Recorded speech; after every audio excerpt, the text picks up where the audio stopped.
Göz doyurması henüz doğan uşaklar için pek faydalı. Bu sütte var ne kadar lazım mineral, ferment, hem hormon. Hepsi bu biyoloji işlerin yardımının uşak büyür. Nışınıda Çedir kasabasının sağlık merkezinin uzmanı analara hem uşaklara yardımlamak için Татьяна Ворникова. Грудное молоко уникально по содержанию белков, жиров, углеводов.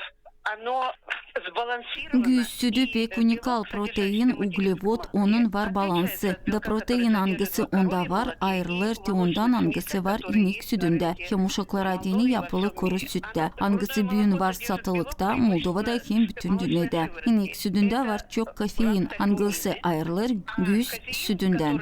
В коровьем молоке содержится больше казеина. И казеин коровьего молока и грудного тоже отличается. Güz sütü uşak için en iyi yemek. Bu malı yaptı tabiat, o kaplar, uşağın hepsi lazımlıklarını kendi büyümesinde. Varsa talıkta mahsus yapılı mallar uşakların doyurması için ama onlar varınca alergiye versinler. Ana sütü ise kavileştirir uşağı onun ilk aylarında. Nışınıda Татьяна Ворникова. Также содержит достаточное количество витаминов. Hep anda var çok vitamin, mikroelement. Onun için uşaklara vermeye daha başka vitamin değil lazım. Sadece var nice tek vitamin vermeye bu D vitaminini hangisi yeridir yağı. Onu nasat ederler uşaklara çekilerek bir aydan, bir yaşınadan her gün. Yemek mallarında da o var ama yetişmir. Uşak bir yaşınadan pek hızlı büyür.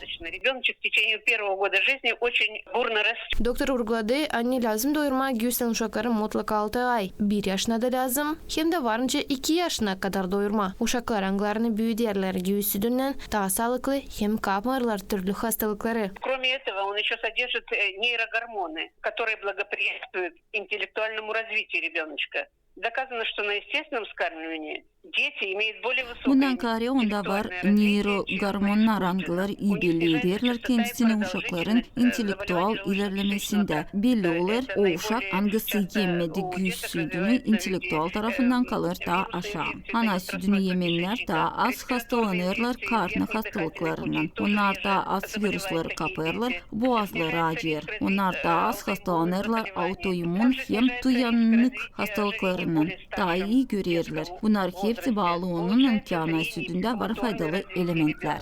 Это обусловлено тем, что в молоке, женском молоке, грудном молоке содержатся полиненасыщенные жирные кислоты. Güçlen doyurmak haftasında uzmanlar geçirirler türlü haberleme kolaylarını bağlı uşakların göz doyurmasından bu iş yapılır niyetlen koruma, evat boyları.